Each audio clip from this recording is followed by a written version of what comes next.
Princess Hana stood before the massive circular chamber of the Galactic Council, her silver skin catching the harsh artificial lights that surrounded her from every angle. The 12 species that made up the ruling body watched her with cold, calculating eyes. Some had scales, others had tentacles, and a few looked almost human except for their strange-colored skin and extra limbs. But none of them showed her any sympathy. She kept her violet eyes fixed straight ahead, refusing to let them see any fear or weakness. Her people, the Velthari, were known throughout the galaxy for their pride and their beauty. Her father ruled over 17 star systems, and she was his most beloved daughter. But none of that mattered now. The charges against her were serious. She had planned and led raids against human colonies on the Outer Rim planets. 3 settlements had been completely destroyed, and thousands of humans had died or been taken as prisoners. The Council had been looking for a way to punish her that would send a message to all the other species who might think humans were weak and easy targets. Princess Hana of the Velthari Empire, the Council speaker announced, his voice echoing through the chamber. He was a tall, thin creature with grey skin and 4 arms. You have been found guilty of war crimes against the human species. The punishment has been decided. Hana's heart started beating faster, but she kept her face calm. She had expected execution or life imprisonment on some horrible prison planet. Those would have been normal punishments for someone of her status. You will be married to a human, the speaker continued. This union will be broadcast across all known worlds as a symbol of peace between our species. For the first time since the trial began, Hana's perfect composure cracked. Her eyes widened in shock and disgust. Marriage to a human? The idea was beyond humiliating. Humans were barely considered intelligent by most galactic standards. They had only recently developed space travel and were still fighting wars on their own planet.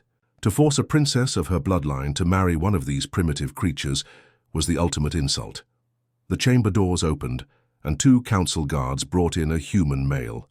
He was shorter than most Velthari males, with dark hair and brown eyes. His uniform showed he was a military officer, probably captured during one of the recent conflicts. He looked around the chamber with curious eyes rather than fear, which surprised Hana slightly. Lieutenant June of the Human Defense Force, the speaker announced. You have also been chosen for this union. Your people's government has agreed to this arrangement as part of the peace negotiations. The human June looked at Hana for the first time. She expected to see desire or excitement in his eyes. After all, she was considered one of the most beautiful beings in the galaxy. Her silver skin seemed to glow with its own light, and her violet eyes were said to be mesmerizing. But instead, she saw something else entirely in his expression. He looked tired and resigned, as if this was just another burden he had to carry. The ceremony will take place in 3 days, the speaker continued. You will both be transported to the diplomatic vessel Harmony, where you will live together as husband and wife. This arrangement will demonstrate to the galaxy that peace between humans and other species is not only possible, but beneficial. Hana wanted to scream, to fight, to demand that her father's armies come and rescue her. But she knew it was useless. The Velthari Empire was powerful, but not powerful enough to fight the entire Galactic Council. Her father had probably agreed to this punishment to avoid a much larger war. The 2 guards stepped forward to escort them both from the chamber. As they walked toward the exit, Hana caught Lieutenant June looking at her again. This time, instead of resignation, she saw something that made her even more angry. He was looking at her with what appeared to be pity. The diplomatic vessel Harmony was nothing like the luxury ships Hana was used to. The corridors were plain metal, and everything smelled like recycled air and cleaning chemicals. Their shared quarters consisted of 2 small rooms connected by a common area with basic furniture and a food synthesizer. It was meant to be neutral territory, designed by the Council to house beings from different species. For the first 3 days, Hana pretended June didn't exist. She would sweep into the common area, grab her meals, and return to her room without even glancing in his direction. If he was sitting at the small table, she would eat standing up rather than sit near him. When he tried to speak to her, she would turn her back and walk away. But ignoring someone completely is harder than it sounds when you're trapped in a small space with them.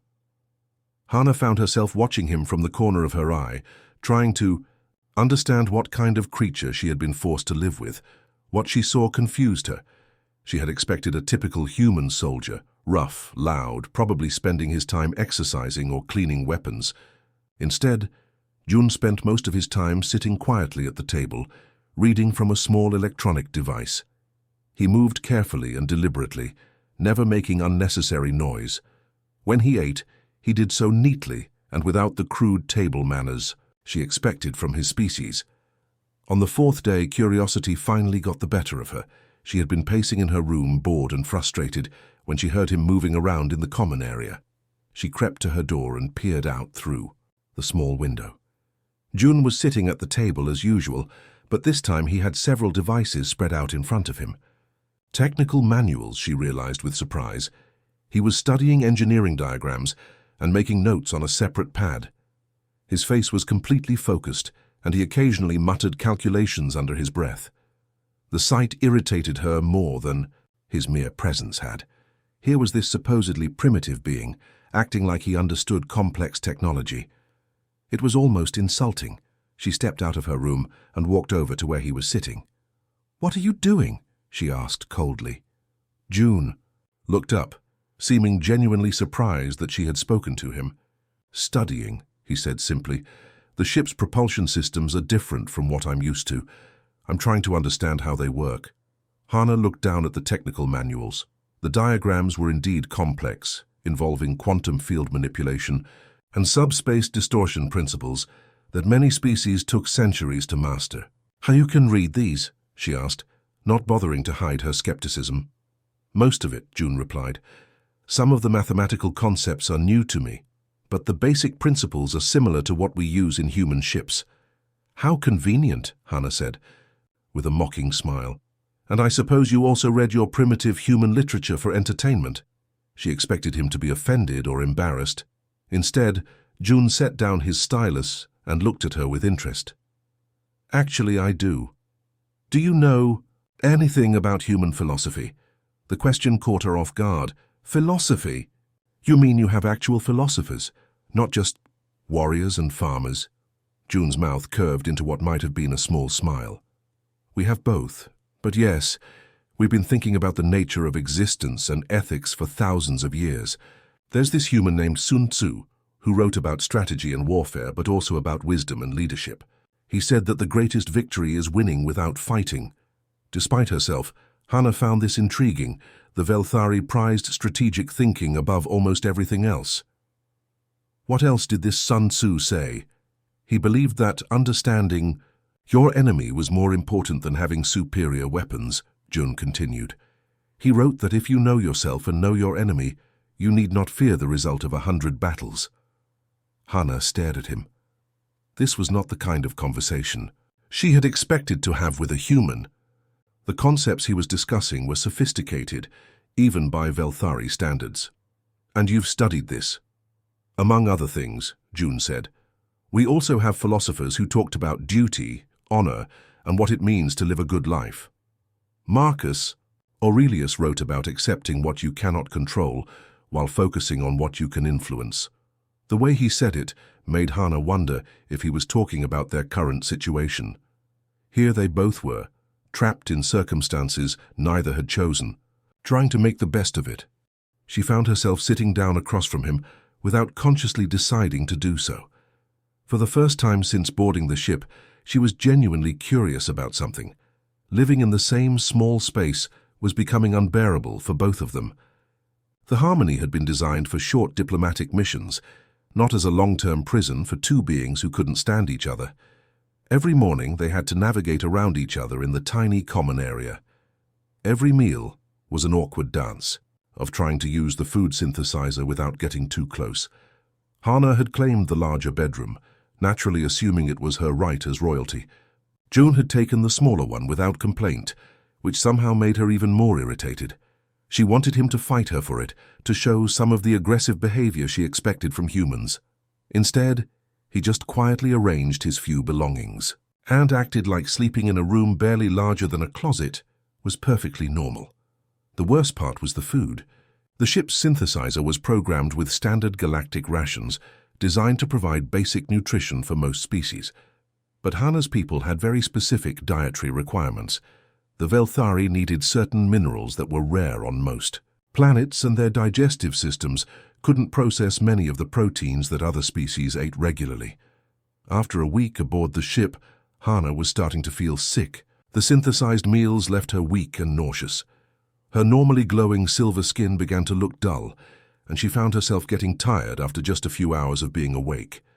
She tried to hide it at first, too proud to show weakness in front of the human. But hiding illness is difficult when you're sharing close quarters with someone. June noticed that she was barely eating, picking at her meals and then throwing most of them away. He saw how she had to steady herself against the wall when she stood up too quickly. He watched her skin lose its natural luminescence. On the 10th day, Hana collapsed. She had been trying to get from her room to the bathroom when her legs gave out.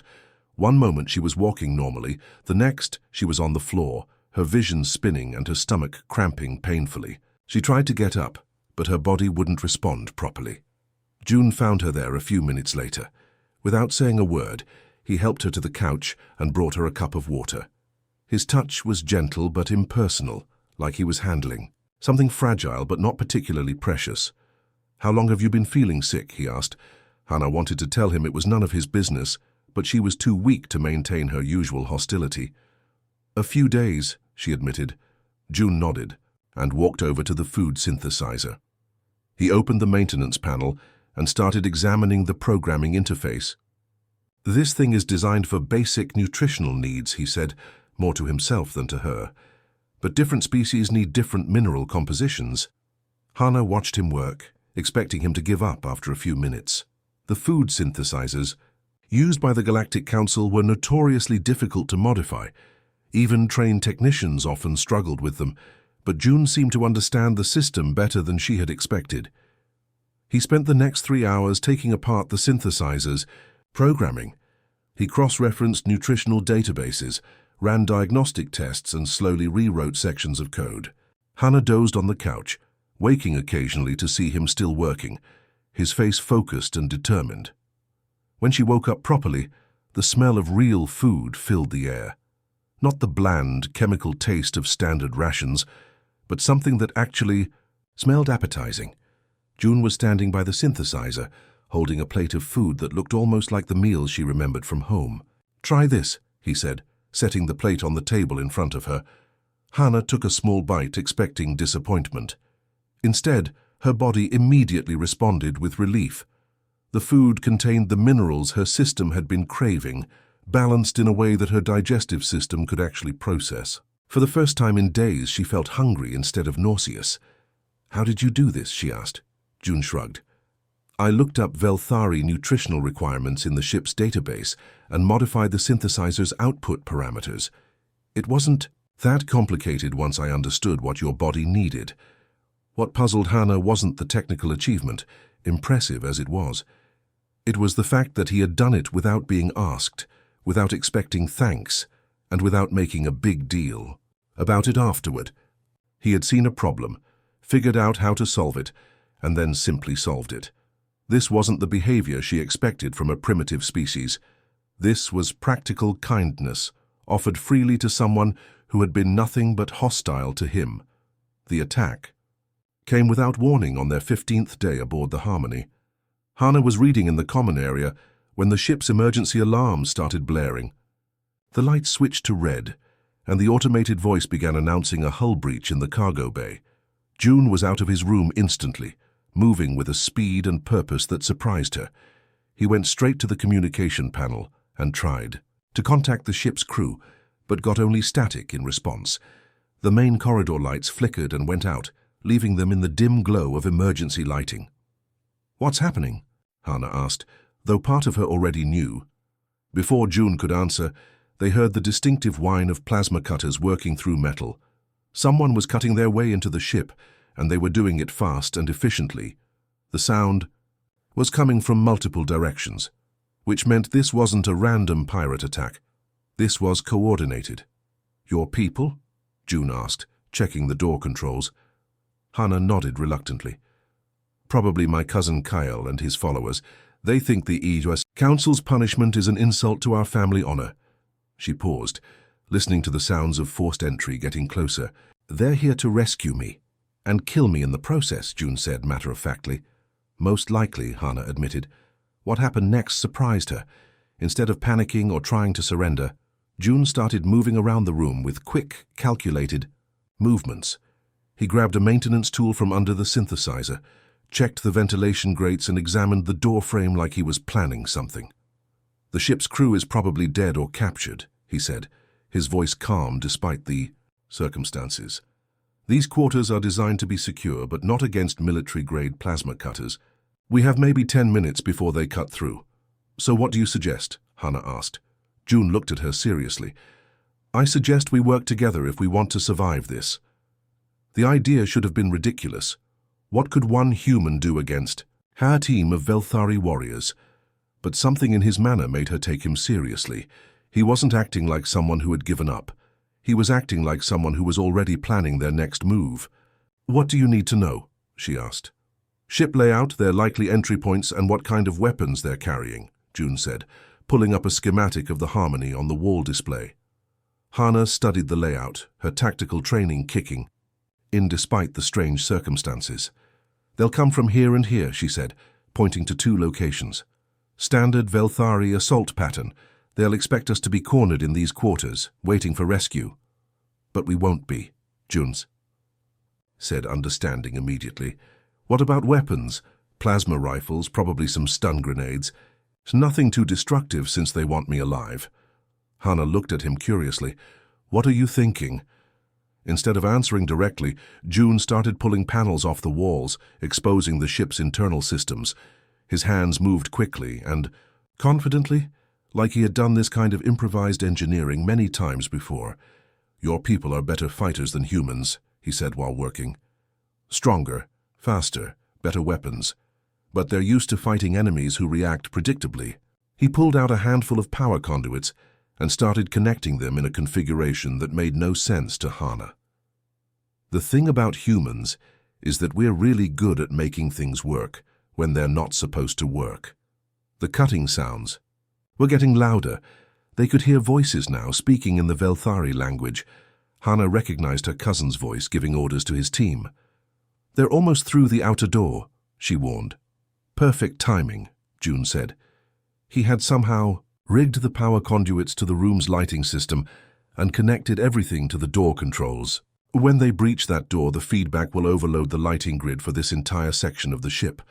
Creating a blackout, Hana realized. Creating an opportunity, June corrected. In the dark, your superior night vision won't help. Much because you'll be as blind as they are. But I've been studying this ship's layout for 2 weeks. The outer door exploded inward, with a shower of sparks and molten metal. 3 Velthari warriors moved through the breach in perfect formation, their plasma rifles raised and ready. They advanced toward the inner door, where Hana and June were waiting. Princess Hana, Kyle's voice called out. Stand away from the human. We're here to free you from this disgrace. June looked at Hana one last time. Trust me? She stared at him for a moment. This human who had modified food synthesizers and jury-rigged power systems like it was the most natural thing in the world. Yes, she said, surprising herself. June activated his improvised device. Every light in their section of the ship went out at once, plunging everything into complete darkness. The darkness had lasted less than 10 minutes, but it felt like hours. When the emergency power finally kicked in and the lights came back on, the corridor outside their quarters looked like a war zone. Scorch marks from plasma fire covered the walls, and pieces of broken equipment were scattered everywhere. Hana sat on the floor of their common area, her back against the overturned table they had used for cover. Her left shoulder ached where she had been grazed by a plasma bolt, and her hands were shaking from the adrenaline that was finally wearing off. But she was alive, which was more than she had expected when the attack began. June was worse off. He was slumped against the wall near the door, holding his right arm close to his chest. During the fight, he had tackled one of the Velthari warriors who had gotten too close to Hana, taking a direct hit from an energy weapon in the process. The blast had burned through his shirt and left an angry red wound across his forearm. "Let me see that," Hannah said, moving over to where he sat. "It's not that bad," June said, but his voice was tight with pain.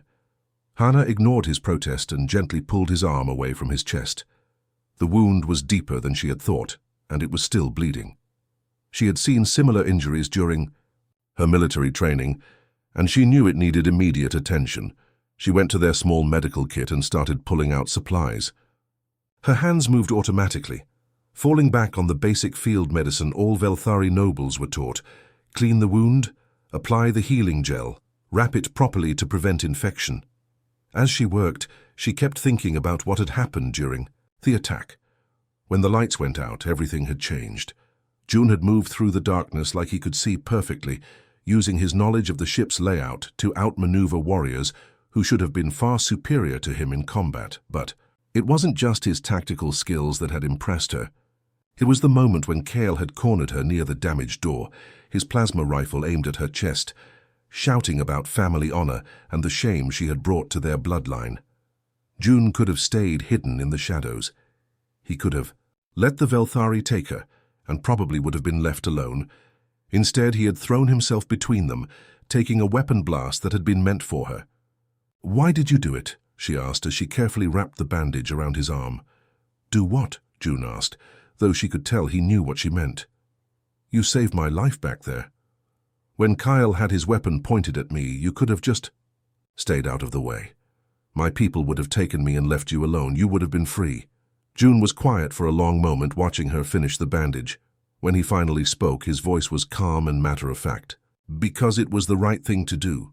Hannah paused in her work and looked at him directly. "That's it? That's your entire reason?" "What other reason would I need?" June asked. The simplicity of his answer frustrated her. "But I'm your enemy. My people destroyed your colonies. I ordered attacks that killed thousands of humans. You have every reason to hate me." "Maybe," June said, "but you're also the person who's been sharing meals with me for the past 2 weeks. You're the person who argued with me about philosophy and actually listened when I explained human strategy. And when that attack started, you chose to fight beside me instead of with them." Hannah stared at him, trying to understand. In Velthari culture, everything was about honor, bloodlines, and ancient debts. Actions were weighed against family obligations and political necessity. The idea of doing something simply because it was right, without considering personal benefit or tribal loyalty, was almost incomprehensible to her. "Your people really think like this?" she asked. "Some of us do," June said. "We have a saying, the measure of a person is what they do when no one is watching. But I think it's more than that. The real measure is what you do when doing the right thing costs you something." Hannah finished securing the bandage and sat back on her heels. "What did it cost you?" June moved his injured arm carefully, testing the bandage. "I could have been free, like you said, but freedom earned by watching someone get hurt when I could have prevented it wouldn't have been worth much." For the first time since she had known him, Hannah really looked at June, not as a primitive human or as the person she had been forced to marry, but as himself. She saw the quiet strength that she had been too proud to notice before, the kind of strength that didn't need to announce itself or demand recognition, the kind that simply acted when action was needed. "I don't understand your people," she said finally. June smiled, and for once it reached his eyes. "I'm still trying to understand yours, but I think we might have more in common than either of us expected." Outside their quarters, they could hear the sounds of the ship's crew beginning repairs. The attack was over, but something fundamental had changed between them. The walls that Hannah had built around herself, the prejudices and assumptions that had shaped her thinking, had started to crack. And for the first time since this whole ordeal began, she wasn't entirely sure she wanted to rebuild them. The days following the attack were quiet in a way that felt different from before.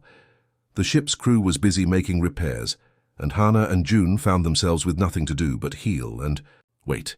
But instead of avoiding each other like they had in the beginning, they started spending time together in the common area. It began with small conversations during meals. June would ask about her injury, and she would check on his bandaged arm. Simple, practical exchanges that gradually grew into something more. On the third day after the attack, Hannah was sitting by the small window that looked out into space when June joined her with 2 cups of the tea he had programmed into the food synthesizer. Do you miss it? He asked, handing her a cup. Your homeworld, I mean. Hana took the tea and considered the question. Sometimes, but not in the way you might think. She took a sip and looked out at the stars. Veltar is beautiful, silver cities that stretch up into the clouds, crystal gardens that sing in the wind. But it's also suffocating. How so? Everything is about tradition and honor and maintaining the old ways. Every decision is made based on what our ancestors would have wanted, not what makes sense now. She paused, surprised by her own honesty. I used to think that was strength, now I'm not so sure. Jones settled into the chair across from her. What changed your mind? Hana looked at him, remembering how he had acted during the crisis. Watching you improvise solutions instead of following predetermined protocols, you saw a problem and fixed it without worrying about whether it was the proper way to do things. Humans are good at that, June said. We have to be. Our history is full of times when the old ways weren't working anymore, so we had to find new ones. Is that why your people keep expanding into new systems? Hana asked. To find new ways of doing things? The question seemed to surprise June. Is that what you think we're doing? Expanding for the sake of conquest? Isn't that what expansion always is? Hana said. Taking resources and territory from others. June shook his head. Slowly. For humans, expansion is about hope. It's about believing that somewhere out there might be something better. A new world where we can build something good, or make discoveries that help everyone. Hana frowned. But you destroy things in the process. You take over planets that other species have claimed. Sometimes, June admitted, and that's wrong when it happens. But most of the time we're looking for empty worlds, places where we can build without hurting anyone. The galaxy is huge, Hana. There's room for everyone. My people don't see it. That way? Hana said quietly. Tell me how they do see it. Hana was quiet for a long moment, staring into her tea. She had never talked about this with an outsider before. It was ancient history that most Velthari preferred not to discuss. 3,000 years ago, another species came to our home system, she began. They called themselves explorers and scientists. They said they wanted to study our world and learn from us. They seemed peaceful, curious, much like humans appear to be now. June waited patiently for her to continue. At first, it was wonderful. They shared their technology with us, taught us about other worlds, helped us develop space travel. Our people flourished under their guidance. Hana's voice grew harder. Then more of them came. They said they needed places to live, that their own worlds were overcrowded. They just wanted to share our planet, to build small colonies in areas we weren't using. But it didn't stop there, June said, understanding where the story was going. No. More ships came, and more. They had better weapons than us, better technology. Within a century, they outnumbered us on our own world. They weren't cruel masters, but they were masters nonetheless. We became guests in our own home. What happened to them? They destroyed themselves, Hana said. A civil war over resources and territory. By the time it was over, most of them were dead, and our world was in ruins. It took us 2,000 years to rebuild. June was quiet, processing what she had told him. And when you see humans expanding into new systems, we see them, Hana finished. The species that smiled and offered friendship while they took everything we had. She looked at him directly. Can you understand why my people are afraid? Yes, June said simply. I can. But can you understand that we're not them? Hana studied his face, looking for signs of deception or hidden motives, but all she saw was genuine concern and a desire to be understood. Maybe, she said finally. You're not what I expected a human to be. What did you expect? Someone aggressive and crude. Someone who took what they wanted without thinking about the consequences. She smiled slightly. Instead, I got someone who fixes food synthesizers and quotes ancient philosophers. June laughed. Not all humans are like me, just like I'm sure. Not all Velthari are like you. True, Hana said, but maybe that's the point. Maybe we've both been seeing each other as groups instead of as individuals. They sat in comfortable silence for a while, watching the stars move slowly past the window. For the first time since this whole ordeal began, Hannah felt like she was having a real conversation with someone who actually cared about what she thought. The change between them happened so gradually that Hannah didn't notice it at first. Conversations during meals grew longer, extending well past the time when they had finished eating. She found herself looking forward to these talks, curious about what new perspective June might share, or what question he might ask that would make her think differently about something she had always taken for granted. It was during one of these extended conversations that she realized she had started watching him more carefully, not with suspicion or hostility like before, but with genuine interest. She noticed how his eyes lit up when he explained something he was passionate about, or how he had a habit of running his hand through his hair when he was thinking through a complex problem. The shift from intellectual respect to something deeper began on their 23rd day aboard the ship. Hannah had been reading in her room when she heard an unusual sound coming from the common area. It was melodic, but unlike anything she had heard before, not the formal, structured music of her people, but something more fluid and emotional. She opened her door to find June sitting at the table with a small device she hadn't seen before. Soft sounds were coming from it, a combination of instruments and a human voice singing words in a language she didn't recognize. "What is that?" she asked, stepping into the room. June looked up, slightly embarrassed. "Sorry, I didn't think it would be loud enough to bother you. It's music from my homeworld." "Music?" Hannah moved closer, intrigued. "But it sounds so different from what I know." "Different how?" Hannah listened for a moment, trying to find the right words. Velthari music is mathematical, precise. Every note has its proper place, and the patterns follow ancient formulas. This sounds like the musician is just saying whatever they feel. June smiled. "That's exactly what she's doing. This is a song about missing someone you love. The singer is trying to express emotions that are too big for regular words." Emotions too big for words. The concept was foreign to Hannah. In her culture, feelings were private things, carefully controlled and rarely shared openly. "Here, listen to this part," June said, adjusting the device. "She's singing about how love can make you feel complete and broken at the same time. How you can be happy and sad in the same moment." Hannah sat down across from him, focusing on the music with new attention. As she listened, she began to hear what June was describing. The melody rose and fell like waves, sometimes gentle and sometimes intense. The singer's voice conveyed longing, hope, and pain all mixed together. "I don't understand," she said finally. "How can someone feel opposite things at once?" June paused the music and looked at her thoughtfully. "Have you ever wanted something that you knew might hurt you? Or felt proud of someone even when you were angry at them?" Hannah considered this. "Sometimes. But those feelings are complicated, messy. Why would anyone want to make art about them?" "Because the messy, complicated feelings are often the most real ones," June said. "And when you hear someone else singing about feeling the same way, it makes you feel less alone." He started the music again, and this time Hannah found herself really listening to the emotion behind the words, even though she couldn't understand the language. There was something beautiful about the way the singer let her feelings pour out, without trying to control or organize them. "Play it again," Hannah said when the song ended.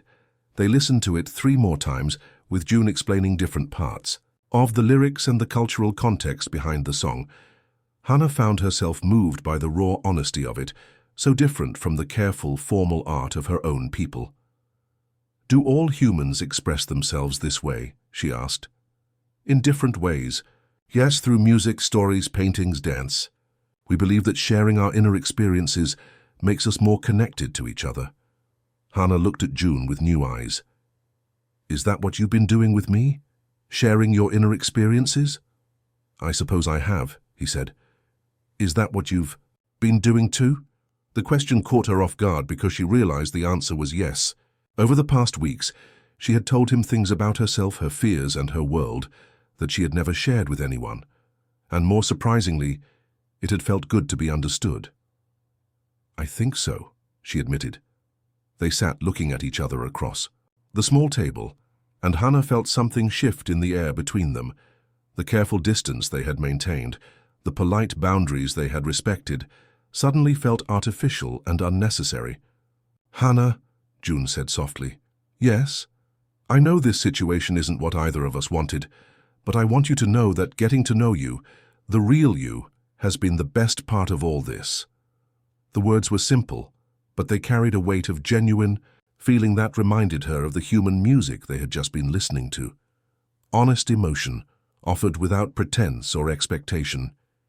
She reached across the table and took his hand. His skin was warm and rough from work, so different from the smooth coolness of Velthari touch, but somehow it felt right. I never expected to like you, she said honestly. I never expected to fall for you, he replied. When he leaned forward, and she met him halfway, their first kiss happened as naturally as breathing. It wasn't driven by duty or political necessity, but by genuine care and understanding. It tasted like possibility, and felt like coming home to a place she had never known existed. When they finally broke apart, Hannah realized that somewhere along the way, without either of them planning it, they had stopped being prisoners and started being partners. Retries SF, the change between them happened so gradually that Hannah didn't notice it at first. Their conversations during meals grew longer, extending well past the time when they had finished eating. She found herself looking forward to these talks, curious about what new perspective June might share, or what question he might ask that would make her think differently about something she had always taken for granted. It was during one of these extended conversations that she realized she had started watching him more carefully, not with suspicion or hostility like before, but with genuine interest. She noticed how his eyes lit up when he explained something he was passionate about, or how he had a habit of running his hand through his hair when he was thinking through a complex problem. The shift from intellectual respect to something deeper began on their 23rd day aboard the ship. Hannah had been reading in her room when she heard an unusual sound coming from the common area.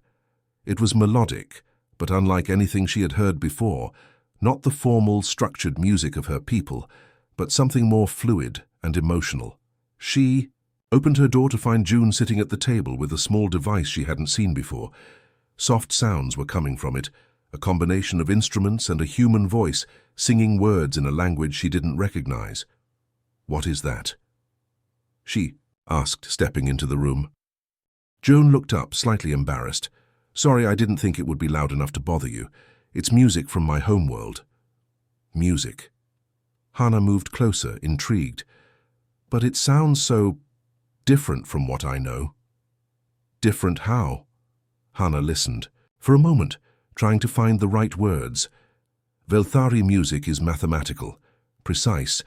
Every note has its proper place, and the patterns follow ancient formulas. This sounds like the musician is just saying whatever they feel. June smiled. "That's exactly what she's doing. This is a song about missing someone you love. The singer is trying to express emotions that are too big for regular words. Emotions too big for words? The concept was foreign to Hannah. In her culture, feelings were private things, carefully controlled and rarely shared openly. Here, listen to this part," June said, adjusting the device. "She's singing about how love can make you feel complete and broken at the same time, how you can be happy and sad in the same moment." Hannah sat down across from him, focusing on the music with new attention. As she listened, she began to hear what June was describing. The melody rose and fell like waves, sometimes gentle and sometimes intense. The singer's voice conveyed longing, hope, and pain all mixed together. "I don't understand," she said finally. "How can someone feel opposite things at once?" June paused the music and looked at her thoughtfully. "Have you ever wanted something that you knew might hurt you, or felt proud of someone even when you were angry at them?" Hannah considered this. "Sometimes. But those feelings are complicated, messy. Why would anyone want to make art about them?" "Because the messy, complicated feelings are often the most real ones," June said. "And when you hear someone else singing about feeling the same way, it makes you feel less alone." He started the music again, and this time Hannah found herself really listening to the emotion behind the words, even though she couldn't understand the language. There was something beautiful about the way the singer let her feelings pour out without trying to control or organize them. "Play it again," Hannah said when the song ended. They listened to it 3 more times, with June explaining different parts. of the lyrics and the cultural context behind the song. Hannah found herself moved by the raw honesty of it, so different from the careful, formal art of her own people. "Do all humans express themselves this way?" she asked. "In different ways. Yes, through music, stories, paintings, dance. We believe that sharing our inner experiences makes us more connected to each other." Hannah looked at June with new eyes. "Is that what you've been doing with me? Sharing your inner experiences?" "I suppose I have," he said. "Is that what you've been doing too?" The question caught her off guard because she realized the answer was yes. Over the past weeks, she had told him things about herself, her fears and her world that she had never shared with anyone. And more surprisingly, it had felt good to be understood. "I think so," she admitted. They sat looking at each other across the small table, and Hannah felt something shift in the air between them. The careful distance they had maintained, the polite boundaries they had respected, suddenly felt artificial and unnecessary. "Hannah," June said softly. "Yes?" "I know this situation isn't what either of us wanted, but I want you to know that getting to know you, the real you, has been the best part of all this." The words were simple, but they carried a weight of genuine feeling that reminded her of the human music they had just been listening to. Honest emotion, offered without pretense or expectation. She reached across the table and took his hand. His skin was warm and rough from work, so different from the smooth coolness of Velthari touch, but somehow it felt right. "I never expected to like you," she said honestly. "I never expected to fall for you," he replied. When he leaned forward, and she met him halfway, their first kiss happened as naturally as breathing. It wasn't driven by duty or political necessity, but by genuine care and understanding. It tasted like possibility and felt like coming home to a place she had never known existed. When they finally broke apart, Hannah realized that somewhere along the way, without either of them planning it, they had stopped being prisoners and started being partners. Retry SF, the change between them happened so gradually that Hannah didn't notice it at first. Their conversations during meals grew longer, extending well past the time when they had finished eating. She found herself looking forward to these talks, curious about what new perspective June might share, or what question he might ask that would make her think differently about something she had always taken for granted. It was during one of these extended conversations that she realized she had started watching him more carefully, not with suspicion or hostility like before, but with genuine interest.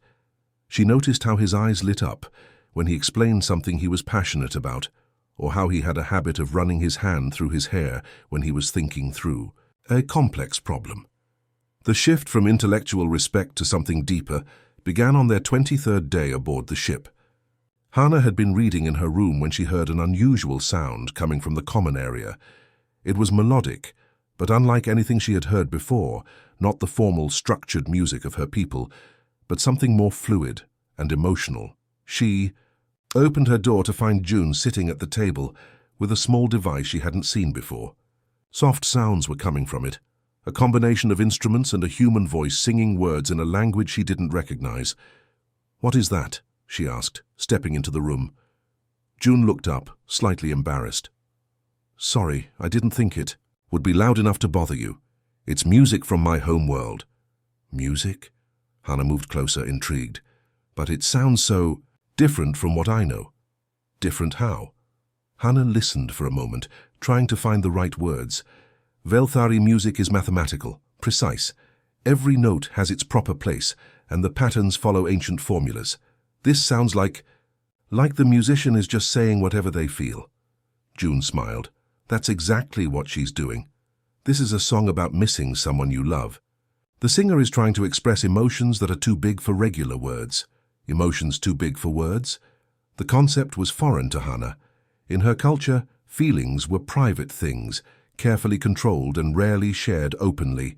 "Here, listen to this part," June said, adjusting the device. "She's singing about how love can make you feel complete and broken at the same time, how you can be happy and sad in the same moment." Hannah sat down across from him, focusing on the music with new attention. As she listened, she began to hear what June was describing. The melody rose and fell like waves, sometimes gentle and sometimes intense. The singer's voice conveyed longing, hope, and pain all mixed together. "I don't understand," she said finally. "How can someone feel opposite things at once?" June paused the music and looked at her thoughtfully. "Have you ever wanted something that you knew might hurt you, or felt proud of someone even when you were angry at them?" Hannah considered this. "Sometimes. But those feelings are complicated, messy. Why would anyone want to make art about them?" "Because the messy, complicated feelings are often the most real ones," June said. "And when you hear someone else singing about feeling the same way, it makes you feel less alone." He started the music again, and this time Hannah found herself really listening to the emotion behind the words, even though she couldn't understand the language. There was something beautiful about the way the singer let her feelings pour out without trying to control or organize them. "Play it again," Hannah said when the song ended. They listened to it 3 more times, with June explaining different parts of the lyrics and the cultural context behind the song. Hannah found herself moved by the raw honesty of it, so different from the careful, formal art of her own people. "Do all humans express themselves this way?" she asked. "In different ways. Yes, through music, stories, paintings, dance. We believe that sharing our inner experiences makes us more connected to each other." Hannah looked at June with new eyes. "Is that what you've been doing with me? Sharing your inner experiences?" "I suppose I have," he said. "Is that what you've been doing too?" The question caught her off guard because she realized the answer was yes. Over the past weeks, she had told him things about herself, her fears and her world that she had never shared with anyone. And more surprisingly, it had felt good to be understood. "I think so," she admitted. They sat looking at each other across the small table, and Hannah felt something shift in the air between them. The careful distance they had maintained, the polite boundaries they had respected, suddenly felt artificial and unnecessary. "Hannah," June said softly. "Yes?" "I know this situation isn't what either of us wanted, but I want you to know that getting to know you, the real you, has been the best part of all this." The words were simple, but they carried a weight of genuine feeling that reminded her of the human music they had just been listening to. Honest emotion, offered without pretense or expectation. She reached across the table and took his hand. His skin was warm and rough from work, so different from the smooth coolness of Velthari touch, but somehow it felt right. "I never expected to like you," she said honestly. "I never expected to fall for you," he replied. When he leaned forward and she met him halfway, their first kiss happened as naturally as breathing. It wasn't driven by duty or political necessity, but by genuine care and understanding. It tasted like possibility and felt like coming home to a place she had never known existed. When they finally broke apart, Hannah realized that somewhere along the way, without either of them planning it, they had stopped being prisoners and started being partners. Retry SF, the summons to appear before the Galactic Council, came exactly 6 weeks after their forced marriage ceremony. Hannah and June stood in the same circular chamber where their punishment had been announced, but everything felt different now. The harsh lights seemed less intimidating, and the 12 species that made up the ruling body no longer looked like distant judges to Hannah. They looked like politicians playing a game she was finally beginning to understand. The council speaker, the same tall grey creature with 4 arms, studied them with calculating eyes. "Princess Hannah of the Velthari Empire and Lieutenant June of the Human Defense Force, you have been brought here for evaluation of your arrangement." Hannah noticed how he hesitated before saying the word arrangement, as if their marriage was still too distasteful for him to acknowledge properly. She felt June's hand brush against hers, a subtle reminder that she wasn't facing this alone. "The Council wishes to determine whether this union has served its intended purpose," the speaker continued. "Has it taught you both the value of cooperation between species? Have you learned to see past your previous conflicts?" The questions were clearly designed to get simple, submissive answers. Yes, they had learned their lesson. Yes, they would be good examples of interspecies cooperation. Yes, they understood their place in the larger political scheme. But Hannah found she had no interest in giving the answers they wanted to hear. "With respect, Council Speaker," she said, her voice carrying clearly through the chamber. I think you're asking the wrong questions. A murmur went through the assembled representatives. This was not how prisoners were supposed to address the council.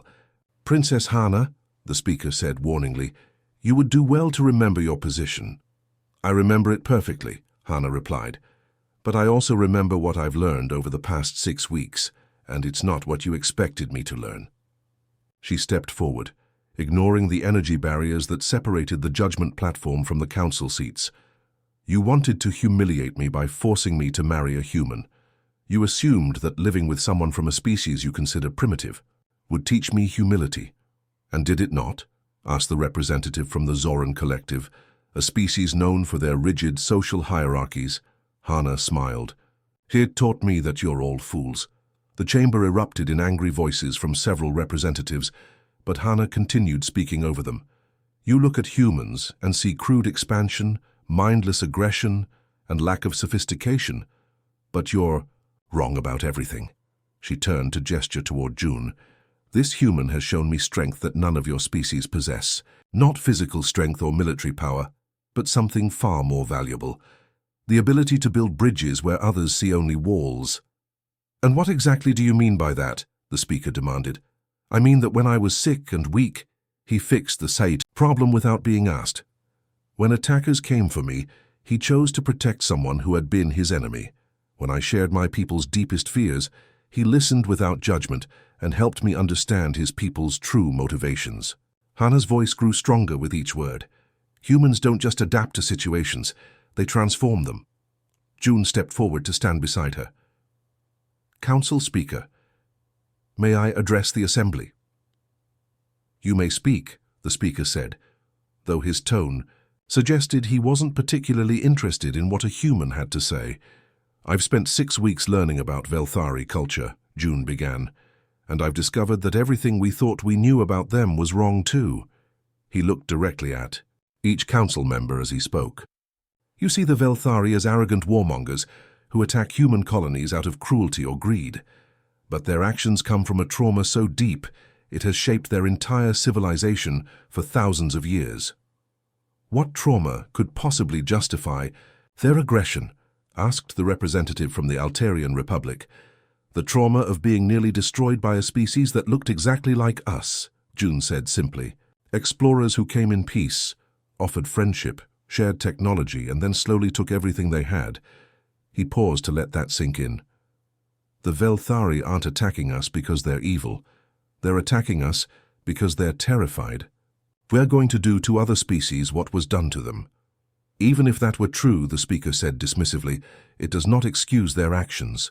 No, it doesn't, June agreed, but it explains them, and understanding the real reason behind a conflict is the first step toward ending it.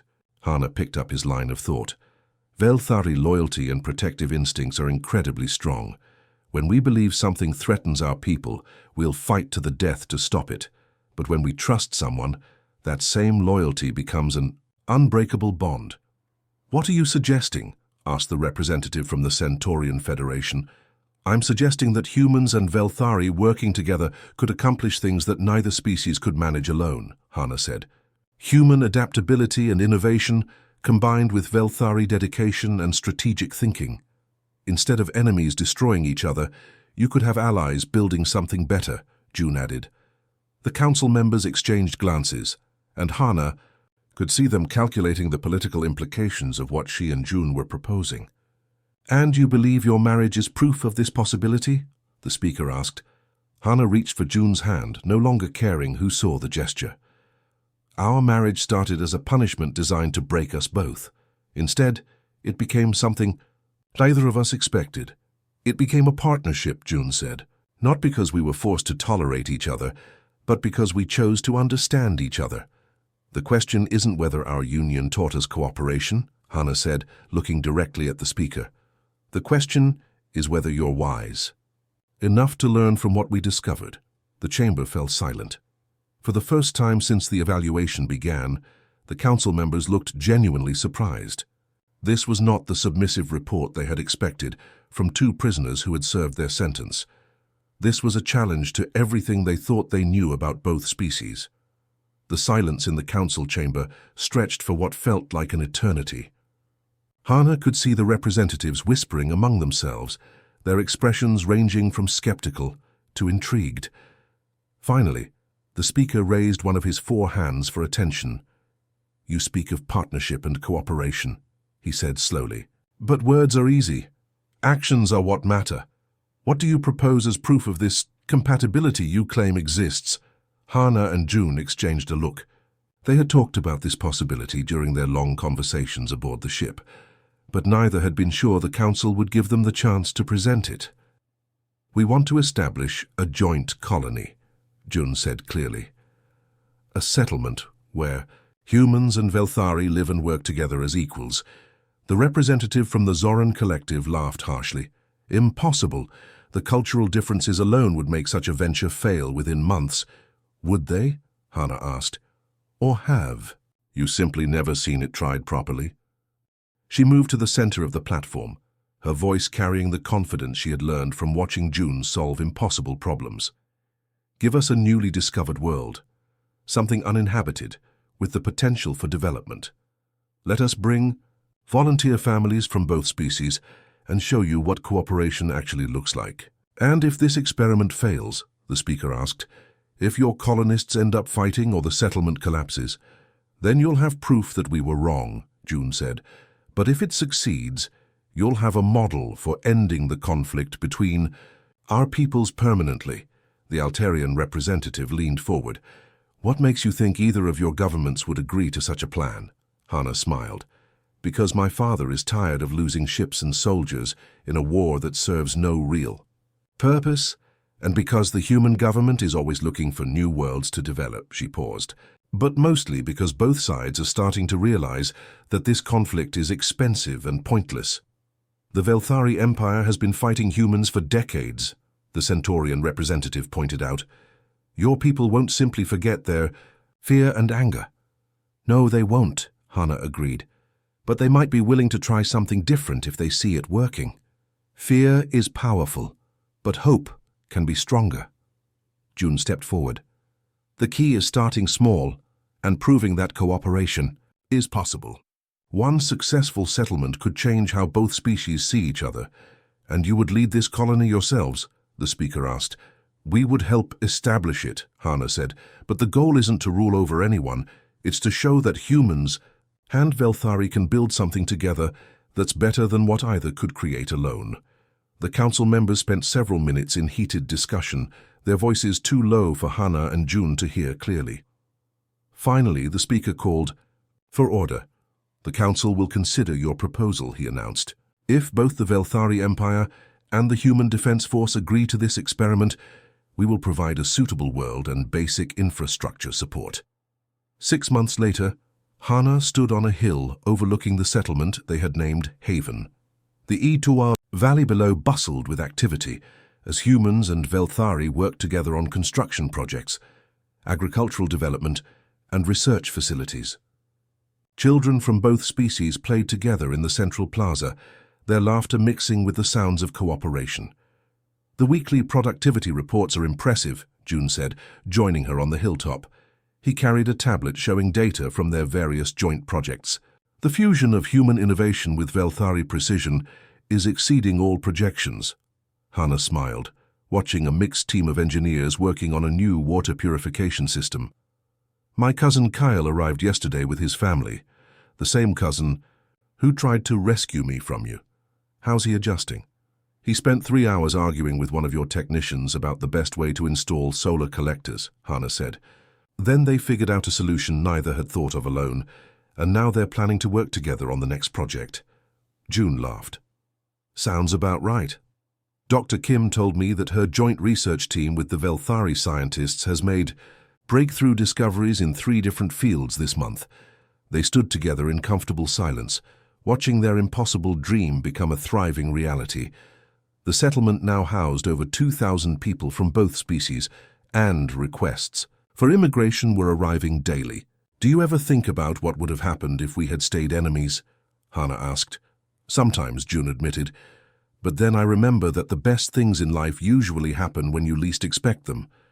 Hana reached for his hand, a gesture that had become as natural as breathing. The council wants us to establish 2 more colonies next year. Are you surprised? Not really. Success has a way of making people want to replicate it. She looked at him with eyes that sparkled with amusement. Though I never expected that being punished with marriage would turn out to be the best thing. That ever happened to me. June squeezed her hand. The council thought they were teaching us a lesson about cooperation. They had no idea they were actually showing us how to build a future. As the twin suns set over Haven, painting the sky in brilliant shades of orange and purple, Hannah reflected on how completely their lives had changed. What had started as the ultimate humiliation had become the foundation for something beautiful and lasting. Their love story had begun with politics and punishment, but it had grown into something that transcended both species and proved that understanding could triumph over fear.